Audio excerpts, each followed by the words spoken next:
today's episode... Oh, wait. No, that's not what we're doing? I'm so sorry. I thought you were hitting record. Yes, hit it. I'm totally ready. Really, Jesse, are you ready? So ready. Okay. Like, so ready. This is the bumper. We're not allowed to have nice things. No, we're not. Ready graphics? Ready theme? Cue graphics. Good evening. For your information tonight, Hi, I'm Jesse Mullins. And I'm Lauren Milberger. And this is FYI. The Murphy Brown Podcast. I appreciate office-appropriate mullets. Everybody has a Jake Lowenstein. We all have our Jake Lowenstein. Dan Quayle. Dan Quayle ding. I'm pretty sure that's how she got pregnant. Yeah, oh, me too. Spoilers. I have a thing for Jake. And on today's episode, We will be talking about Season 1, Episode 4, Signed, Sealed, Delivered. hi guys. Hi. Welcome to another episode of FYI. The Murphy Brown Podcast. Oh, we just repeated ourselves. Yeah, we did. We did. We need to find like an actual opening. First of all, I want to thank everyone for their feedback on Twitter and Instagram. It's been so cool to hear that feedback and Yeah. have it be positive as well. Yeah, you we know? were a little worried It's pretty easy to assume that people are going to think we're crazy because it's a fact. because we know ourselves and we know we are crazy. But it's been amazing. We've gotten some great comments, a lot of sisters in fandom. It's been really cool to get that feedback and to hear your encouragement. So it reminds us that we're doing this not just for us, but for a whole fandom of Murphy. Yeah, that's why we wanted to do it. I mean, that's why we have the phone number, for example, which we'll mention at the end of the episode, because we want this to be a collective thing. We want to come together with all the people who loved Murphy Brown like we do and still love it. Mm-hmm. Among that feedback, we've also gotten feedback from the creators, which has been very humbling for us. Very much so. Thank you, guys. Like we had said, we got some great notes from Corby Siamis, including that I said her name wrong. And so we just want to encourage that it is Siamis. Siamis. And along with that, we've gotten such an amazing amount of kind of insider behind the scenes feedback from her that we actually wanted to give you guys a bit of a holiday gift. Yeah, so we're going to organize a little bit. We'll put in a little bonus. We're actually something we were going to do for the new year anyway. Mm-hmm. On certain episodes, we will have something called After FYI, Mm-hmm. which will be extra interviews for an episode, or if we have a guest on and we want to talk to them about a particular topic, so it doesn't take away from the episode. Yep. And they won't be every time, but we'll premiere After FYI segments with some of Corby's insights. Yeah, we're really excited to share that with you. We really are. It's some really great stuff. We've been geeking out real Yeah, hard. and we can't talk about it, but we are talking with some other people from the show, and hopefully when we go in the new year, we'll be able to add things in the episodes themselves. So stay tuned, everybody. Yeah. So should we go into the episode? Let's do it. Great. So Signed, Sealed, Delivered is the fourth episode of season 1. Indeed. It is directed by Barnett Kellman. Hey, we've heard that name before. We have. It is written by Diane English. Who's We've that? also, I don't know, Some lady. some random person. Yeah. Hopefully this is not the first episode people have listened to. I hope She not. created Murphy Brown, and we're being sarcastic. Know your herstory. It aired December 5th, 1988. Yeah. And we're recording this December 3rd, so We're getting so close. we're getting so close. so close. There are 2 songs in this episode. It's Signed, Sealed, Delivered, I'm Yours by Stevie Wonder, and Baby I Need Your Loving by the Four Tops. Yeah. So Signed, Sealed, Delivered, I'm Yours is a single by Stevie Wonder. It was recorded for the Motown Tamla label. It was released in June of 1970, and it spent 6 weeks at number 1 on the U.S. R&B chart and peaked at number 3 on the U.S. pop chart. The song was arranged by Paul Reiser, which is not the same as the actor, comedian Not mad Paul about Reiser. you, Paul Not Reiser. bad. And there's a sitar guitar at the beginning. I didn't realize that's what that was. It is It's a kind of sitar. very cool. Stevie Wonder, like, praise. And it was the first song that he produced on his own. He was 20 years old. Well, he was feeling a little lazy. Waited till he was 20 to Yeah, make one of the Well, he was a little most Stevie iconic Wonder, songs. and then he grew up and just became Stevie Wonder. Just Stevie. Yeah, because they had to distinguish that he was a small child. He's a wee one. He's a wee one. As you were. And it is the first to feature his female backup singing group composed of one of the future Supremes. Oh. Linda Tucker Lawrence. Cool. Past this, including Murphy Brown, it became Barack Obama's theme song in 2008. Yeah, it was. And it is played quite frequently when he, for example, spoke at the 2016 Democratic National Convention. No, I remember that. Yeah, I remember it like it was yesterday. Anyway. On to the show. Onto the show. This episode is special because it is the return of Robert, the secretary. Charlie. My beloved Charlie Lang. We have Robin Thomas as Jake Lowenstein, John Hosletter as the stage manager, again, returning, and Chuck Clayton as the mail guy. Mail guy. And the reason that I know this is that he has no lines in this episode, but he shows up in season 3 and they give him a line. Oh, well, that's really nice. Yeah. That kind of consistency. His name is Bob, but Murphy thinks his name is Ray. It's kind of a thing. It's pretty funny. So we start off with this amazing song, Signed, Sealed, Delivered, I'm Yours by Stevie Wonder. And I love the fact that the music just kind of starts as the Murphy Brown sort of logo comes up, and then it kind of hits with the music, and then we get in and we see the mail guy. Is that the first time that we start with the logo of Murphy Brown and then transition in? Oh my God, is that why I noticed it so much? It might be. I feel like the other one started with the montage before we got the title card. But that goes into the montage. I may be insane.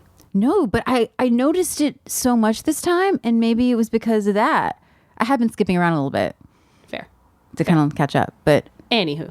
here's the thing about this episode.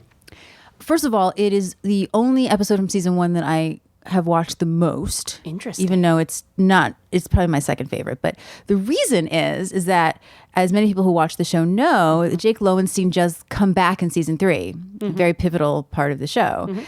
And I guess they thought that people would forget about him or who Jake was. So during the there used to be a time when around like April or March, there would be just reruns. Well, you're sort of gearing up for May Sweeps. And they showed his episode. Now, as I mentioned before, I started watching in season 2. At that point, I had been recording all the episodes. And then after that, they played Jerry Gold's last episode. Oh. To which I went, something's up. Something's getting Well, it's because they were both coming back and they wanted to remind people who they were. So I had these both next to each other on a tape and I would watch them sort of, over and over again. But it feels now, even going back and watching everything in order, which I feel like I haven't done since the DVD came out, is this particular episode to me feels more like what the series became. Absolutely. There's a certain ensemble dynamic Exactly. to it that is so quippy and quick and tight. And it really creates a world within the office. Like there's a certain camaraderie that, funny, Jim talks about that later, but there's a certain camaraderie within the ensemble, especially in the office and Phil's, that really, it's that moment we talked about in the very first episode when we see Candice Bergen kind of settle into Murphy for the first time. I feel like this episode is the first time we settle into what becomes the dynamic of the show. Absolutely. And then everyone is used in the way we're used to them being used, but also their utility is perfectly isolated. So you have a part for Eldon, you have a part for Phil. The gang is sort of together in their own thing. It's the first time we see Jim. It's the first time I see the Jim that I love later. Yeah. Where he gets these little humorous moments where he's not. So far, we've just seen Jim as probably well-meaning, but kind of just a stiff. Yeah. Straight He's not man. as layered yet. Exactly. And this is the first time where we see some of his humor, which we'll talk about later. Or the humor of Jim. I'm not sure it's his humor. It's the humor of Jim. It's going against sort of a stereotype, I guess. That Yes. kind of has already sort of, been established. Yeah, I think that's one of the reasons why I enjoy the shows. The more that they lean into that, kind of subverting your expectations with these stereotypical roles, the more fun we have with it. And I think truly this is the first time where we start seeing that happen with our supporting characters. Yeah. And I think that's something I couldn't put my finger on watching the first couple episodes, is that it wasn't that it was not as funny, is that it just wasn't what I was used to. Yes. They hadn't sort of found sort of the groove yet. So we have Bob, a.k.a. Ray, AKA Mail Cart Boy. mail cart boy, coming down and delivering the mail. Oh, can we talk about the mullet that he passes real fast? He's my favorite. It's a very office appropriate mullet. There's just not too much party, just a little bit of party in the back. This is the first episode also where I start to notice the regular office people. Yes. And I love that because they're mostly extras, I'm assuming. Eventually they sometimes get one line or two, but I love the establishment of that. And then sometimes they're hanging out at Phil's and you're like, oh, that's That the guy. guy with glasses from the thing. This And show is the ultimate Easter egg fodder. it really is, yeah. Because some shows don't care about that detail, No, and particularly sitcoms. yes, exactly. Well, because it's a quick production schedule and so on and so forth. But I appreciate office appropriate mullet. But is the mullet the guy with the glasses? I think so. The thick glasses? Yeah, it's like I said, just a little bit of party in the back, but just enough for me to stop it and look at it for a Well, second. it is 1988. Exactly. It's Yeah. a beautiful thing. What I love next is that we have Robert coming off the elevator, and he is super, super nervous. Sweet Robert. Sweet Robert. And there's something that I hope maybe we can ask some of the creative team, and I brought this up with Jesse, is that I'm really curious if they brought him back so many times, because he comes back again this season. That's 3 times. Then he comes back again in season 9. That's the most time. None of the secretaries have repeated. Like that's a, Well, and the a fact feat. that he comes back in season 9. Yeah. Like it's not that he comes back multiple times in the same production season. They specifically bring back Robert, which I think that supports what you're about to say was why. Yeah. But yeah, so I'm curious if they were going to have some recurring, or they just kept bringing him back because they loved Charlie Lang. Because Charlie Lang. So one of the packages that is delivered to Murphy's desk with Robert, who looks in the window and he's a little nervous and he's going to do this time, is a very large package, which makes him a bit nervous. A little bit. And I'd like to just quickly comment on the fact that all of this is without dialogue, with the song playing over it. Yeah. So when we talked before in the Miles-centric episode about Grant Shaw's physical language, Charlie Lang's physical language in this entire opening, because there are no words, but you know everything about what he's doing, and the fact that he's trying really hard, he's breathing, he's nervous, he's tripping on things, he's just trying to organize and get himself together. None of this has a line over it. Doesn't he take his jacket off at one point, sort of neatly put it on the Yep. back? He's Yeah, just- it's very specific and so precious. So then he goes into Murphy's office, and what I also love too is that as the song ends, Murphy is finishing the lyric because she's Yes. got her headphones on and she's typing, and he's trying to get her attention. And as soon as she realizes it's Robert, she's not happy to see him. Let's just say that. She calls him the secretary from hell. She does. And he goes, "Do you remember my breakdown?" And she goes, "Sometimes I relive it." Yes. Just one of my favorite things. I also noticed, this is sort of an odd thing, but she's wearing some of my favorite earrings. It's like this Those turquoise? Yeah. Yeah. And I was like, why do I love these earrings? It's because she wears them with a matching necklace in an episode from season 3 called Uh-Oh, which is when Jake returns, oddly Yep. enough. And I don't know if that's on purpose, but that's really weird. I love me some costumers, and so I would not be surprised if that was a specific choice. I also love that this is such a specific slice of that time period for me, nostalgia wise, because I remember growing up in the 80s and 90s and a very specific love of Native American inspired outfits and jewelry. And so this amazing sweater vest that actually has like its own lapels to it, and the belt buckle and the turquoise earrings. It's a She's nod. worn that belt before, I think. Yes, that Yeah. buckle we've seen before. And that just that entire outfit screams that time period for me. I have such fond memories of seeing stuff that my mom would wear, or jewelry pieces I would see in the store, that is such a nice little time capsule just in a single vision. It's funny. I don't particularly like it for something that I would wear, but because I've seen this episode so many times, because there are a lot of publicity pictures for this Yeah. particular episode, Yeah. considering that it's just fourths. Yeah. To me, this outfit is very iconic to me, to this particular Yes. episode. So, Well, but she's I don't got, know if I would wear it. The men's white shirt on underneath with the sleeves rolled up. Which I noticed because you brought up last time about the sleeves rolls her being rolled sleeves up. up. And I was like, yeah. So Murphy's not very happy about Robert being there, but Robert cuts to the chase because he thinks there might be a bomb on his desk. because we see him lean down and listen to it, and then his eyes get huge. Oh, I forgot about that. It's the best. And no words. I love that he says he can handle anything now, including the possibility that there's a bomb on his desk. So Murphy comes out and everyone, the gang is like, hey, how are you? And she goes very casually, "Do you think this is a bomb?" I love that the whole office, like again, the ensemble whole office just like flinches. And then in tandem, Frank says, "Oh, sure, we'll be right over there then." And Jim is call security. And then she's like, "Oh, but who would send me a bomb?" And then everyone just yells out names. So many options. So many options. I think the ones that we caught were Barbara Bush, Al the dry cleaner, and Jerry Lewis. Fair. Jerry Lewis is very fair. Fair. Yeah. I agree with that one. I'd be okay with that. Yeah. So Murphy decides this is crazy. She's going to open the package and everybody just runs. Takes off. Robert is kind of up against the wall of her office. Poor Robert. He's just trapped. And she's like, "Robert, it's okay for you to go." No, this is part of his recovery. He should stay. And he has one of my favorite lines, which I've mentioned before, is, "I'm healing." It's so great. He's just sobbing through it, but he's healing. It's fine. Yeah, I'm really curious how much of that was in the script and how much of that was him. I would be very intrigued. It makes sense. It makes sense on the page, so I wouldn't be surprised if it was there. But I also, his performance is so specific. I wouldn't be surprised if it was even inspired by him or if he had some contribution. So she opens it. Sweet Robert survives to see another day. And she pulls out something that I don't think anybody born past this point is going to recognize. At the time, we did recognize it, and it was a speaker from a drive-in. I didn't know. Theater.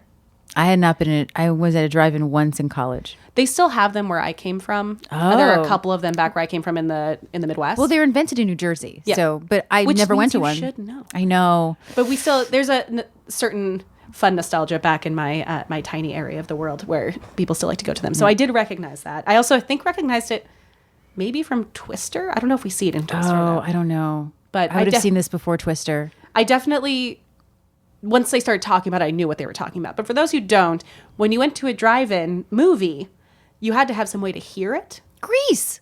Grace, thank you. That's yes, it. Grace. I think Continue. I did probably see that before Twister.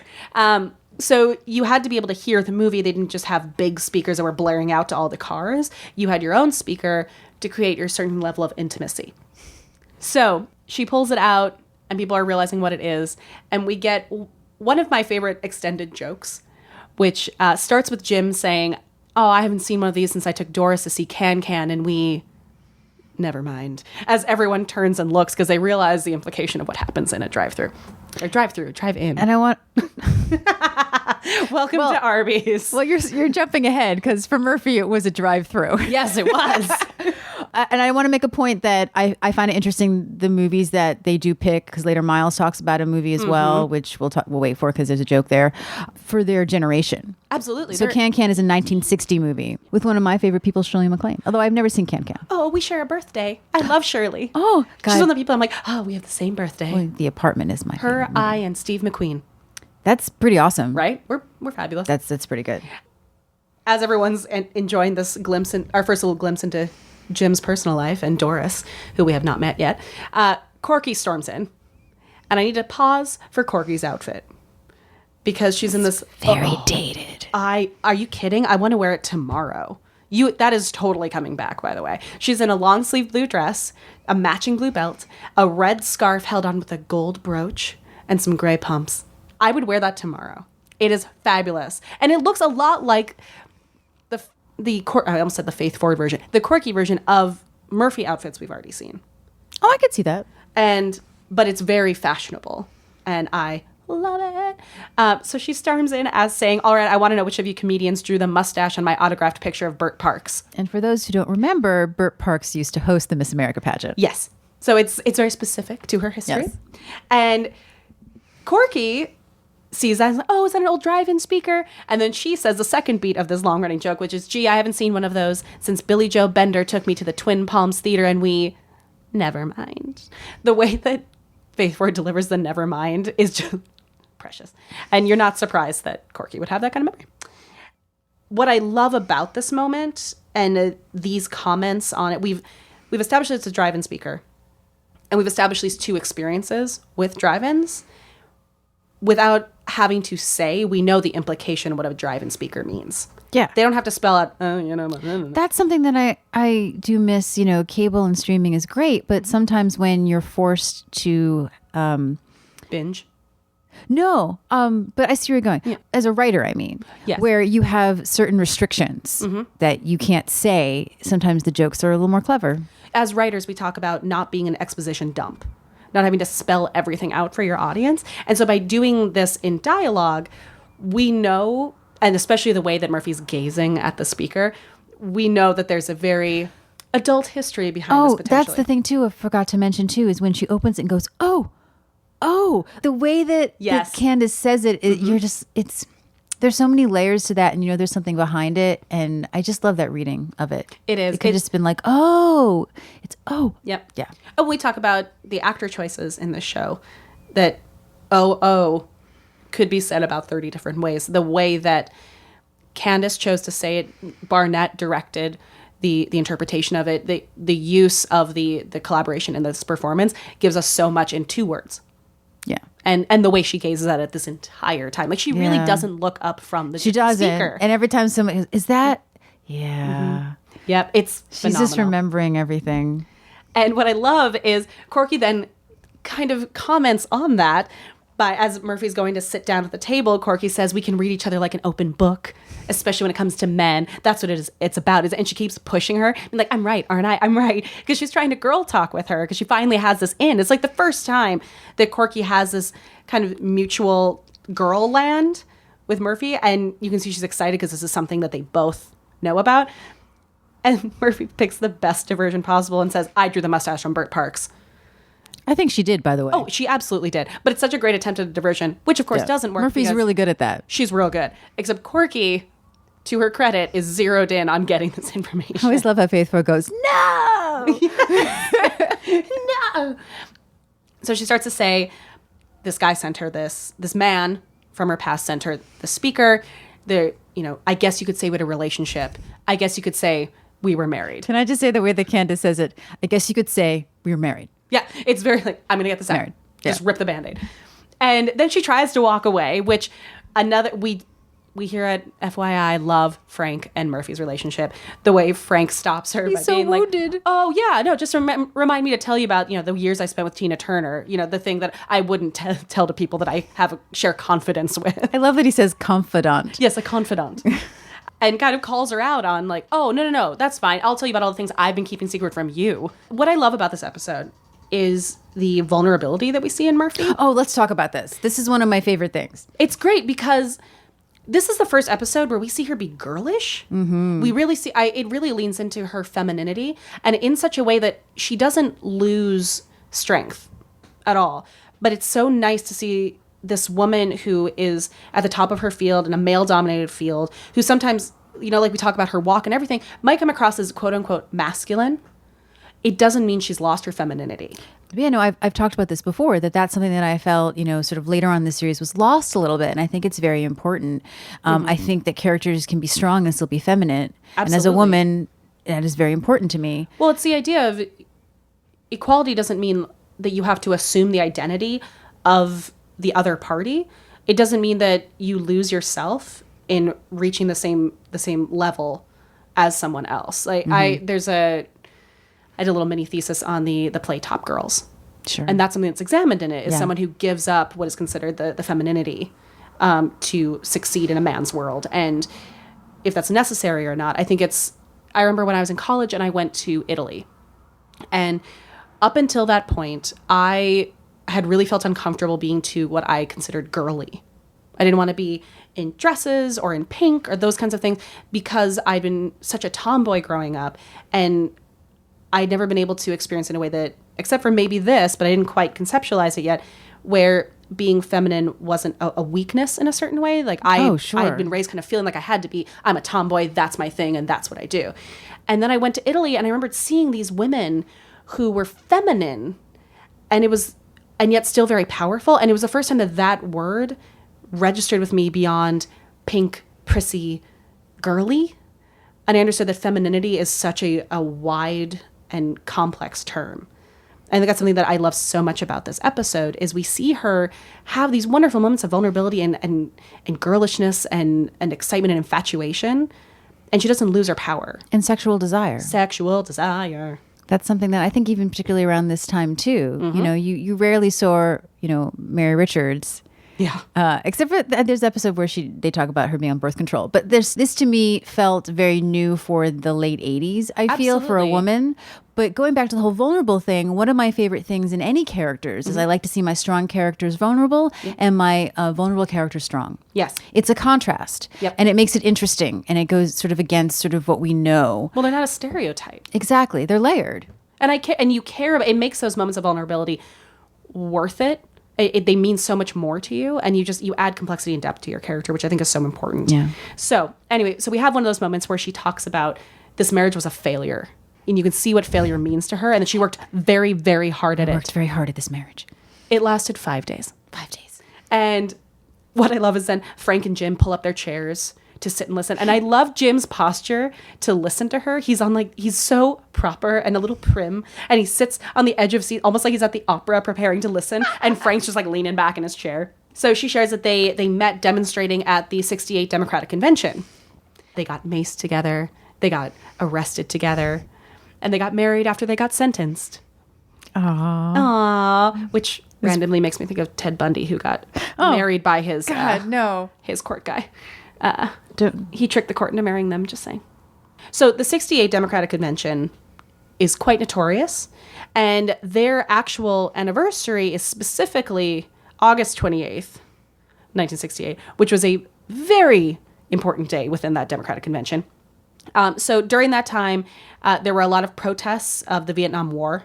On the streets of Chicago, there were several thousand anti-war protesters. They deployed tens of thousands of officers to try and control the protesters. And then it eventually spiraled out of control, and the police were beating and gassing the demonstrators. Newsmen and doctors who had come to help. There was fights broke out on the convention floor. We were talking about Dan Rather getting pushed, which was really unheard of and huge news at the time. On the air with Walter Cronkite. Yep. And the ensuing riot that evening, where they met, is known as the Battle of Michigan Avenue. It was on television. People were terrified. And my mother talks about it. It was terrifying to watch on TV. Yeah, it was a big deal. So the fact that they met that night says a lot about their respective passions. I mean, and that really establishes who Murphy was back then.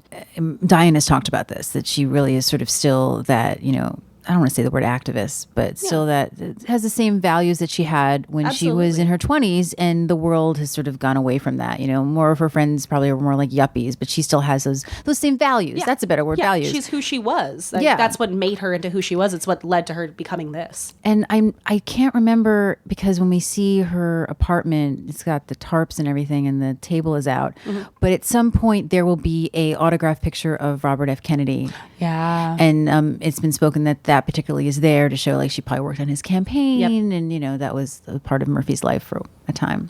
So we know that this person is a specific reminder of that youth and that past. Their honeymoon was at a drive-in foreign film.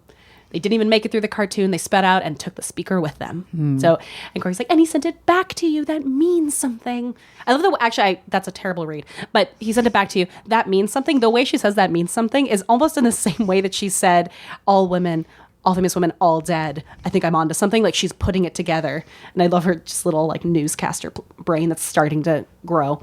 And then Miles enters.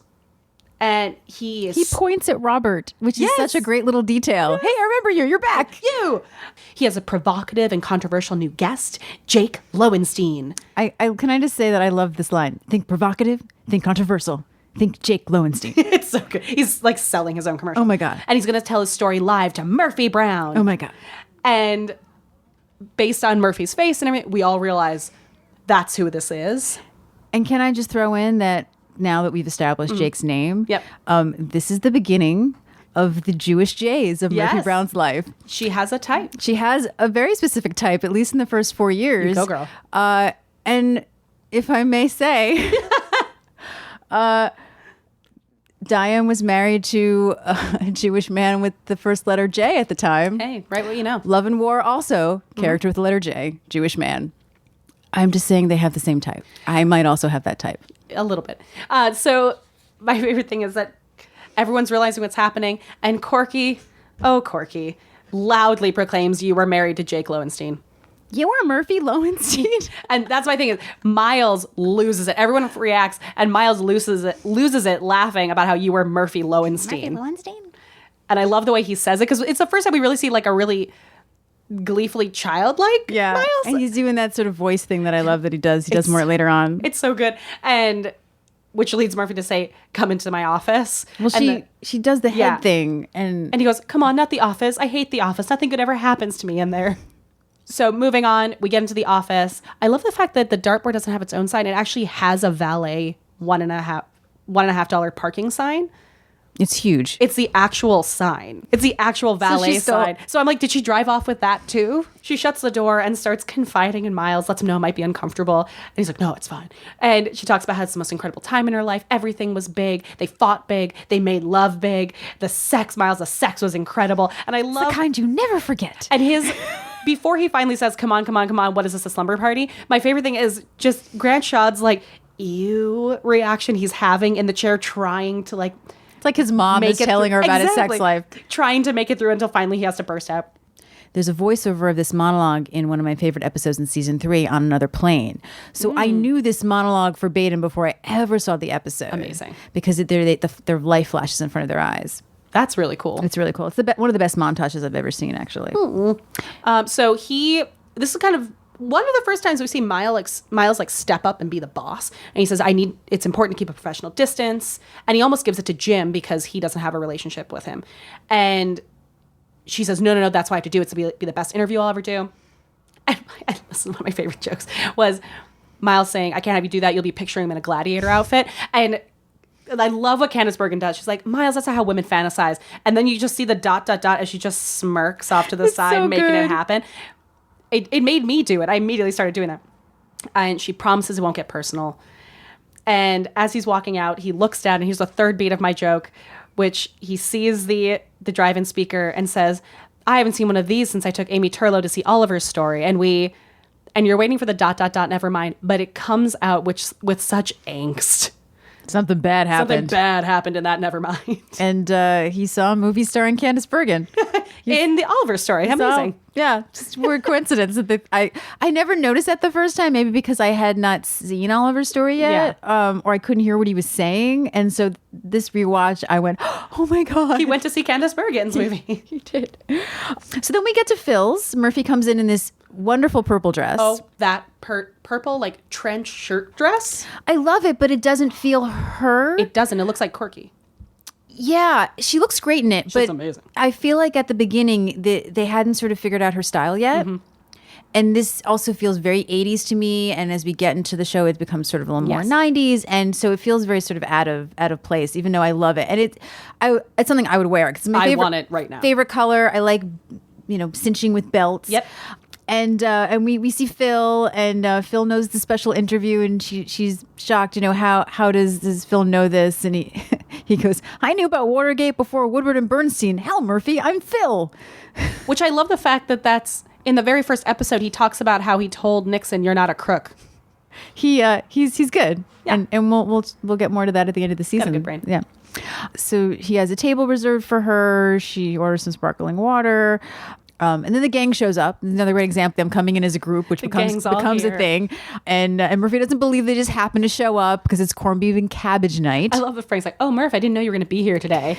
And Jim is like, "Oh, I'm only here because the camaraderie of journalism." Then when they go off, he goes, "How will we see? If we sit back here, how can we see anything?" It's one of my favorite things. Oh, Jim, you're not good at the subterfuge. No, you're not. So then Phil comes to the table to give her a drink, and he says he hasn't seen her nervous before, and he's seen her interview everyone from Kissinger to Quayle. And it's our first Dan Quayle reference. It is our first Dan Quayle. Not a joke. Eventually we'll have a bunch of jokes. But it's our I feel like we should ding a bell every time Dan Quayle. Dan Quayle, ding. Ding. And Murphy's like, I'm fine.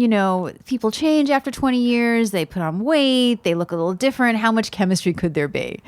And he comes in the door. Whoosh, like just in like wind and light into Phil's. And Murphy goes, oh God, I want him. Just such a great line. It's funny because back then I thought 20 years was such a long time ago, and now I'm thinking of people that I knew 20 years ago. Well, actually, and if they walked back in, I might also go, yeah, let's do it. Find a hotel room. You can also sort of see like Frank and Miles kind of struggling to see like over the it's such great little bits like that.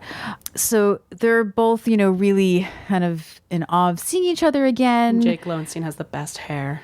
Yeah, I'm not a fan of the 80s hair. I love that. I like it better in season 3 when it's short. Oh, that long hair. But I'm also clouded by the fact that I have a bit of an issue with Jake Lowenstein. He needs to grow up. Which in this episode, which is what we're talking about, both of them need to grow up, actually. That's true.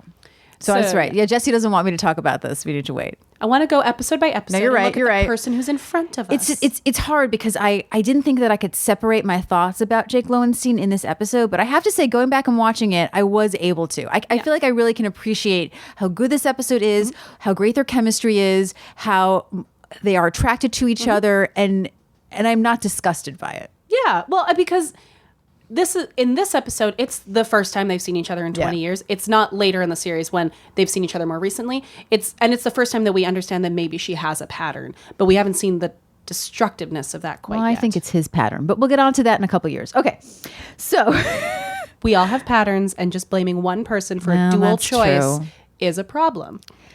See, that's the thing is I think it is much more complicated than I'm talking about, and since I can't get into it. Well, yeah, and I think bias is bias, and we're human and we have bias, and especially when you have like our girlfriend got hurt, which is how we feel about Murphy. Of course, we're going to villainize the other person, but I think looking at this, and especially in this particular moment, no one's a bad guy here. No, and it's also it's not all just about him leaving her. It's not, but that hasn't happened yet. So strike that from the record. Where was I?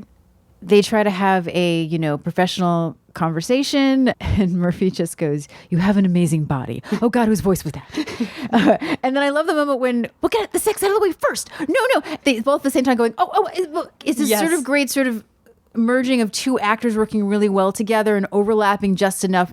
Well, and I think that supports the thing. These two are both equally invested in this moment. There is not one person cares more or wants more out of this moment than the other one does. They're in tandem together, and the actors show that as well. Yeah. Murphy brings up something that Jake does that really gets to her, which is he crinkles his eyes, which when I was a kid, I didn't know what that meant. Oh, yes. I had to ask and find out. I have a special love of eye crinkling. Yeah. I kind of love this line reading for some reason, the way that Candace does. You're famous. I'm famous. Let's act like famous people in a public place. The way that it becomes sort of almost like two sentences is sort of interesting because it shows the awkwardness of her trying to get that sentence out. Yes. And also, trying to, like she said, keep it professional. Their awareness of who they are in the world. We talk about the jokes made at Murphy's expense to be the way that the audience views her and feels like they have ownership of her person and her brand. She is aware and brings up the fact that they are both larger than life. And as we've talked about, how much does the public need to know, by doing things that are potentially damaging in public and not being able to separate personal and professional means more. But I think also it gives an excuse to not.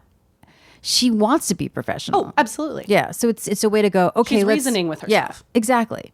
This can be sort of our roadblock to act like human beings and not. Like, yes, this is something that I can focus on that will keep me at bay. Yeah. Then Miles shows up and like a third wheel that he is, sits down in the middle of, the conversation and it gets awkward. Well, I love that Miles is there for corned beef and cabbage day. Oh, that's right. He is. She's like, oh, like a very like, oh, you too. And he's like, what? It's corned beef and cabbage day. He's so excited. And they try to have an interview, and she says he's crinkling his eyes, and Miles doesn't know what that means. And then Murphy gets really, really hot. And I love that Jake's like, she runs a little hot sometimes. The frozen food section. And then Miles is like, oh, man, you could just ask me not to sit here. Yeah, pretty much they imply that they had or tried to have sex in a frozen food section of a grocery store. Oh, definitely. Yeah. Murphy feels they need to take a break because she's starting to want the feel of a pot pie between her shoulder blades. Yeah, craving the feel of a frozen pot pie. And like we have 5 days. Seems to be a pattern with us. Which, aware of themselves. Yes. I just want to quick call out Robin Thomas, the actor who plays Let's talk about Jake Robin Lowenstein, Thomas. who is such a handsome creature who has just gotten better looking. Jesse has a thing for Jake. I have a thing for Jake, and it's, I have to say, obviously shown up as a young woman. He looks much better in season 3, I'm just saying. He does. Doesn't mean he's not handsome anyway. He's handsome. I get the Jake Lowenstein thing. We all have our Jake Lowensteins. We've all gotten into those patterns. Everybody has a Jake Lowenstein. We all have our Jake Lowenstein. And while I've luckily broken my patterns of the Jake Lowensteins, I still appreciate and are lovely and nostalgic, tender place, my Jakes. I just think he doesn't think with his head all the time. Nope. And you know what? At a certain age, that's fun and that's fine, which we will talk about In your later. 20s, yeah. Not in your 40s. Which is something that they discover eventually. But it's, Jake. He loses interest. But anyway, okay. Not in this episode. No, he doesn't. Sorry. I'm trying, guys. I'm really, really trying. Continue, Jesse. So we have Robin Thomas, who is, if you don't know him by the name, you definitely know him. Yeah. He has been in everything, except, and I feel personally victimized by Robin Thomas's choices, has not been in a single iteration of Star Trek, which I feel like is insane based on the fact that he's been in Who's the Boss, he's been in Matlock, he's been in The West Wing, he's been in like every Criminal Minds, CSI type of show. He's in Summer School, a Yes. classic film. He's also in My Sister Sam. He's in Crazy Ex-Girlfriend. He's Greg's father. Most importantly to me, he is guest in an episode of Murder, She Wrote. Oh. And I was probably one of the only kids my age who knew him prior to, and therefore recognized him in the Disney Channel original movie Halloween Town, and as Calabar, and then in the sequel, Halloween 2, Calabar's Revenge. Wait, is that the one that Debbie Reynolds? Yeah. Yeah. I've heard of it, never He's seen the it. bad guy in the first two movies. He's good at being a bad and guy. I recognized him, and I was probably the only one. But if you are of a certain age and loved those movies, he's Calabar. What really got me was looking him up because I know a little of his work, mostly from this. He'll always be Jake to me. Obviously. He's also a professional sculptor, like a pretty successful sculptor. And I bet he's good with his hands. Oh, Jake. I really walked right into that, didn't I? Yeah, you did. Oh, Yeah. Jake. I think for Murphy, we know he is. Oh, we know he is. And he did a show called Life Unexpected, which had one season that I loved that my friend Austin was in. While we may have conflicted opinions about Jake Lowenstein, we love Robin Thomas. We do. But Robin, you should join Star Trek Discovery so I can check you off my list of people I love. So we transition to Murphy's home. And Eldon's there. Eldon's in his leather jacket. Eldon's in a pink and black Argyle button-up shirt. And some lovely, why am I trying to say saddle shoes? He's worn those before. Those are great shoes. But the whole outfit is phenomenal. Except for the sweatshirt, which is obviously a plant. Obviously planted because no one's wearing that. And Murphy is in this black dress. Hooey. It is very open back. And I wanted to point out there's a theme to Murphy's outfits where everything seems to have lapels. And I want to know yeah. if that's intentional. I know that that's of the time period. Sure. But not everything in that time period had a lapel to it. And the business suit Most element of her to that stuff does, though. that's my thing that I noticed. I'm like, even her sweater in the beginning had a bit of a lapel curl to it.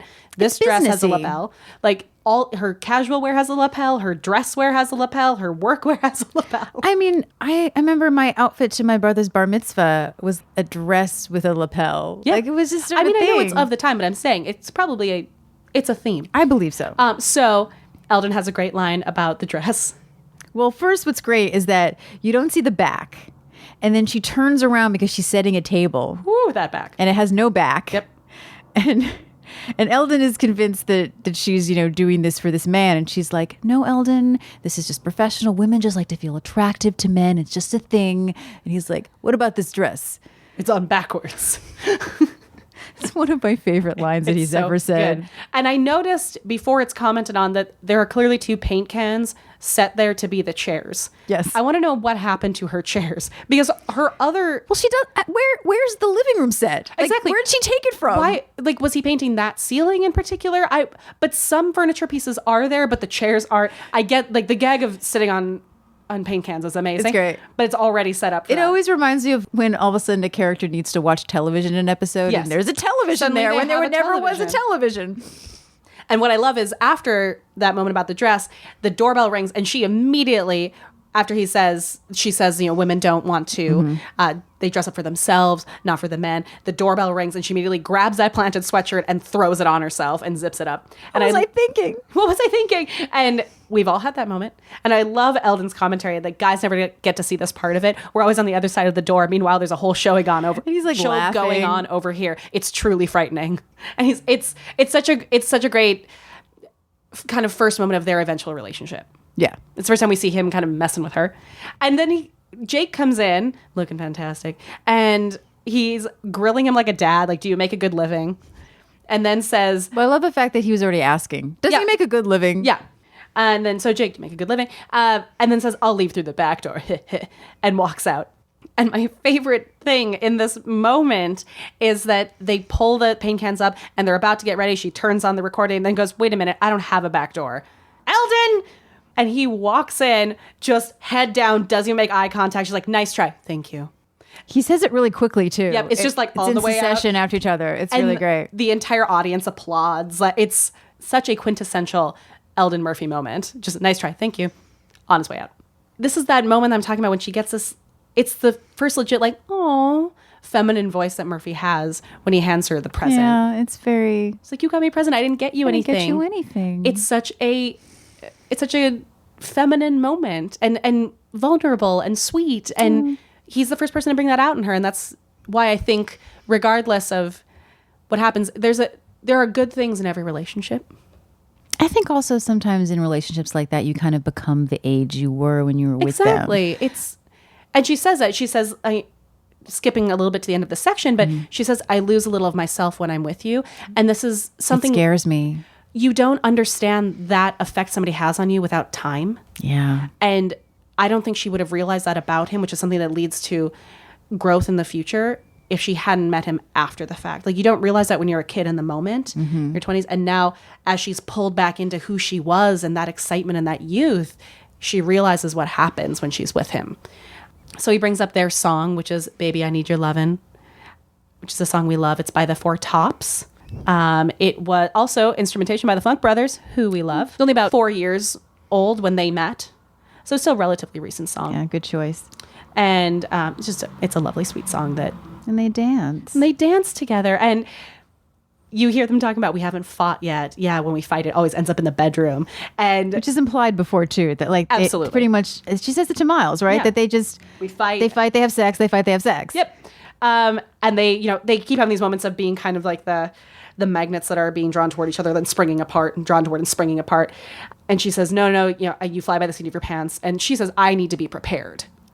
Yeah. And A lot of stuff that they say about each other is very true. it is. And you see this, opposite attract, a dynamic that they have, that she is meticulous. She prepares herself so she can do her job. And he is this passionate activist who flies to wherever he needs to go. That's also Murphy's type. Absolutely. She likes the opposite attract. She likes a challenge. She loves being challenged. And I think there's something we talk about, being strong women, that you need someone who challenges you, who can take your power away in a safe way. See, I love this stuff because I feel like most sitcoms don't establish these things. No. And everything comes from an organic place. It all, sort of melds together. And I love character. I'm just obsessed with character. And television, that really is what is the important part. It's about Absolutely. the character. Yeah, that's what invests you in the story. Like, you can Yeah. tell a story, but if we don't care, we're not paying attention. Movies, you can have a great plot, maybe not such great characters. But in television, you have to have great characters. In my ideal world, it's everywhere. Well, yes, but that's usually the... Yeah. Shows itself in this one where he saying, we don't need to prepare. Just ask me this thing and I'll do my job. And she says, hand over 20 minutes of primetime television so that you can make a speech. Yeah. That's And Jake. Selfish Jake. That's Jake. And, but that's the way his passion works. That's the way he Yeah. demonstrates. Whereas she is somebody who wants to have control. And it's her interview that she is conducting. And so she needs to keep control. She says that. He says, yeah, whatever it is, you have to control it. And what I love is, like, as they're fighting with each other, they're just no nonsense undressing themselves, preparing for what's going to It's happen. just rote memory. That's what you Yep. do. You fight, you take your clothes off. While they're yelling at each Yeah. other without even commenting, they're taking clothes off. Which is another reason why I feel like they gave her the sweatshirt. Yes. So she had something to take off. And the earrings, she put her hair up, so she Takes put her her hair shoes down. off. It was like, how many pieces can we do for you to undress she without can being only- naked? Yeah, she can only do so much, especially Yeah. with that back on primetime television. Yeah. And what I love is that they realize they have to stop, and he says, "Dress like that. You know how I get when I see you in a sweatshirt." I also love how she waves him away. Like she walks backwards. She's like, no, No, we can't do this. And he's like, it'll be quick. An hour. And then we can think again. It'll be quick. It's an hour. So good. And so, she puts her foot down and says, "No, we can't see each other. I'll see you at the interview." And sends him on his way. But what's great too is that he keeps trying to talk and she goes, hurry, hurry, hurry. And I always thought that was such a very interesting line reading. And in one of our emails with Corby, Yep. she mentioned that was not how they thought the way they'd written it, that they thought that it was going to be said. And it's such an interesting way that actors can sort of interpret it in a different way, and it becomes something that they were not expecting. Yeah, what Candice Bergen did with that line is Hurry. it stands out. Because she needs him to It's hurry primal. because she cannot have sex with him right now. Yes. And she wants to. There's truth behind that. There's so much truth behind There's that. some life experience behind that. And so we cut to it's showtime. It's the gang is in a huddle. I love this. They're psyching Murphy, up. Is the first time that Jim calls her slugger. Yep. Which I love that. I know. awed out Well, loud. I've been waiting for these. In fact, I'm waiting for the first time that Murphy says "geez." Yeah. Because I realized a couple years ago that it is in my vocabulary now, and I can only blame Murphy Brown for that. As a Jewish girl, saying "geez." Yeah, I blame the Midwest in general. But Yeah, but Miles says it actually for the first time in this episode, but not Murphy yet. So we have our first slugger, and then Corky sort of ruins everything. But Corky. There's so many Corky she doesn't moments. understand what they're trying to do. No, she's just excited. Yeah, I saw him in the dressing room, and he looks really good. Really good. Oh no, you're not supposed to do that. It's like, oh, Corky, no. And then they go break, and then they clap their hands. I love that. And so Murphy is trying not to look at Jake when he comes in for the interview because apparently he looks really good. She says, I heard you looked really good. Yeah. And so Jake, he's just sort of rattling on and he can't sleep, and she's all he can think about, and maybe they should try it again. And that's when she looks up. And that's right when they start. Yeah, and she's like, "Oh, wait!" And so it's in their minds, and they have to do this professional interview. But then, Jake cuts it because she offers this hypothetical because the big issue is this company Rayco in Peru that Jake is trying to get out because he feels like it's hurting the people. And she says, "Well, what if the people of Peru wanted Rayco to stay?" And he doesn't want to answer her hypothetical. And finally, he says, "Well, what if I asked you to marry me?" And everyone in the studio is riveted and just like, oh, what is happening? Except for Corky. Yes, say yes. Because Corky is too young to understand consequences. She's also a romantic, and she doesn't Yes. know the background. She doesn't. Again, you're being very harsh with something that without the info, I know. no one's told Corky. I'm just also Murphy being hasn't told funny. anyone. I'm just also being funny. But again, we don't know everything yet. Hindsight is phenomenal, but no. I know. meant the consequences of what we know now. yes, exactly. But She's known him She for doesn't now know 10 days. Yeah. Maybe wait to say, let's get married. again, context is everything. Yes. No, I'm talking about context of this. I'm being good. I'm not going to talk No, about I'm season backing 3. up Corky here, though. It But- may have been 10 days, but they have 20 years together. And if somebody comes back into your life and you're someone who's a romantic, Yeah. it's fine to But they to haven't root for known that. each other for 20 years. They've known of each other for 20 years. Of course, we can say that now, but supporting the idealist romantic on set Yes. who doesn't know that they haven't been able to be near each other Sure. this whole time. Maybe she thinks that they've had a whirlwind 5 days where they really whatever, and then they had to take a break because it was too much. Maybe she sees the doesn't get it. romance. I get it. I think it's also just youth. But anyway, I'm not trying to say bad things about Corky. Hey, I'm all for laughing at Corky. I'm just saying I think it's forgivable, especially because Oh, I'm not. No, I don't especially think it's a because terrible thing. Murphy, who is 40 years old and not a youth anymore, is just as swept up by the magic. So you can say youth. Yeah, However, that's true. Your lead, who is not the child, I'm really is biased, swept guys. up in I'm it. sorry. I'm just here to call out. No, I appreciate that. Yeah. You need to keep me grounded. I will keep you grounded while I yell about Corky. And I'm a little more biased about Mr. Lowenstein than I thought. Jacob Lowenstein. I don't know if that's his real name. I'm just saying that's his name. Oh, I forgot to though. Going back really quickly. Or headline stories. No.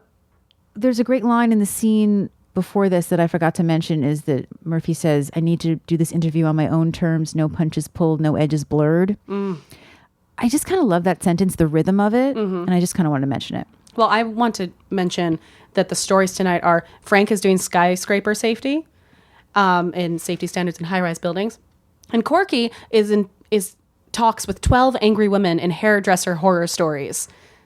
And who's the picture? Well, there's a picture of somebody with a hairdresser horror story, and that's our new good friend Corby Siamis. And we're saying her name correctly. We sure are. I love that it's 12 angry women. 12 angry women. Also, Murphy and Blue again. Yeah. There's a lot of blue. There is. Both of them, really. So anyway, so Murphy has this marriage proposal, and finally she relents and answers his question and says, "Yes, I will marry you." Hypothetically, I would say yes. Yes. Everyone in the studio is agog. But Murphy is still in her FYI voice Yeah. is, I answered your question, you answer mine. We're still gonna do this interview. She's still okay. got control of this. His part of the bargain. Yeah. Which I love that. She has this moment of romantic magic, but it's in her terms. Mm-hmm. It's in a controlled, all right, I'll answer you as a professional and a woman. And do this job. Yes. And so that's where the show cuts off of our taping of FYI is it ends with him going, okay. And he goes in to answer it. And then we flash forward to after the show and they're sitting on set with their date books out. Can't do the week of the 5th because Murphy has to fly to Moscow to interview Gorbachev. What about the end of the month? Oh, no good for Jake. There's probably going to be a coup in Chile, and he thinks he should be there. What about March? Well, she can't plan that far, and, well, he'll probably be in jail. So let's get married now. This is also literally a similar scene with her and Jerry Gold. Yeah, but I love that. Like, okay, now here's the reality. When do we get married? And he says, come live my life. And what I love about that is, to him, his life is romantic, and who wouldn't want to live it? Oh no, Jake lives in a very romantic world. Of course. That's why he's impetuous. Everything about Jake is great for his job. Exactly. It's not great for life. him. And what I love is her reaction is, what about my life? Which is feminists of the world rejoice at that line. And how they're both actually inflexible.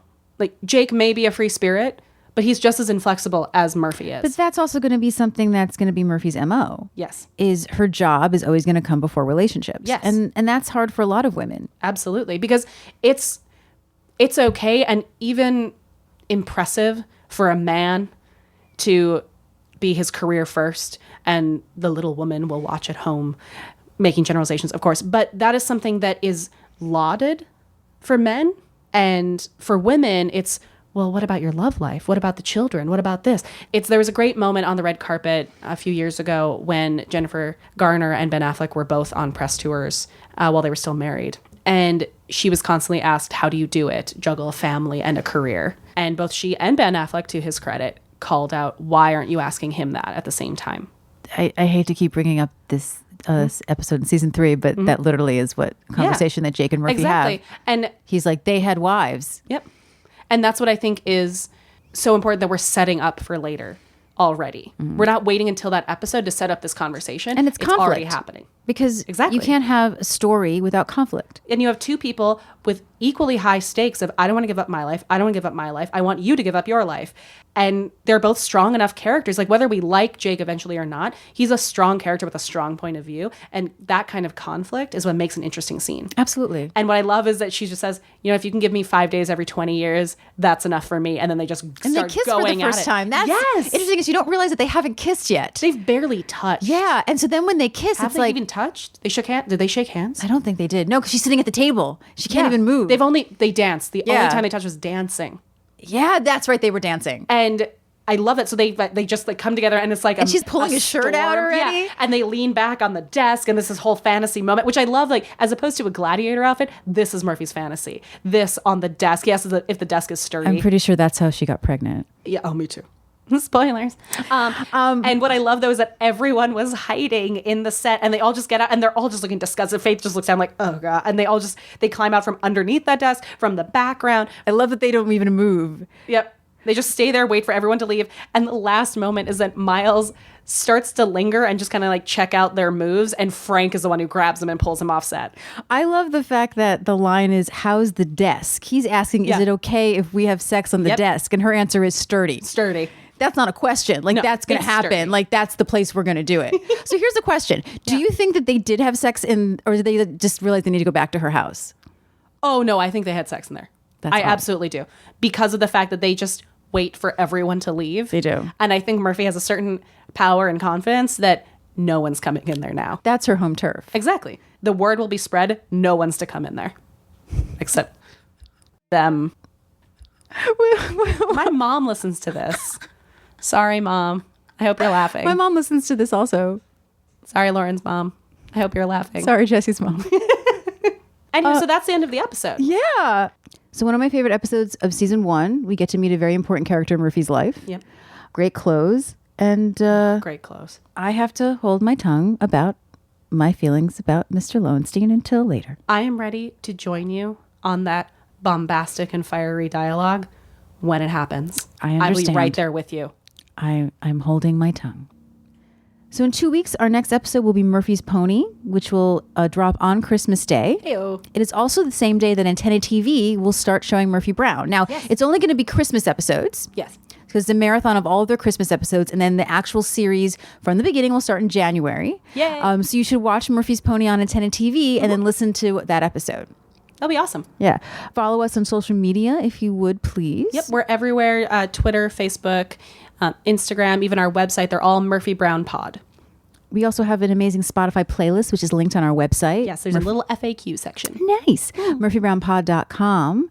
It's the Murphy Brown Empowerment Playlist. It's music from and inspired by Murphy Brown. It's a lot of Motown people. You're going to love it. Motown, and a couple of little special extras, inspiration. Yes. We also want to encourage you to leave us a review on iTunes. Now, if you don't have iTunes, you can leave a review on Google Play and Stitcher. But if you leave it on iTunes, it really helps us get more exposure. Yes. And we also want to hear what you think, how we're doing. We want to connect with you. Another way you can connect with us, aside from leaving a review, is leaving us a short message on our voicemail on how Murphy influenced you or what it meant to you. And we might feature that on the show. Yeah, we really would love to do that. 646-450-6902. And the number is also in our show notes. Yes. We'll see you in 2 weeks. For another edition of FYI. The Murphy Brown Podcast. Dan Quayle, Dan Quayle, Dan Quayle, Dan Quayle.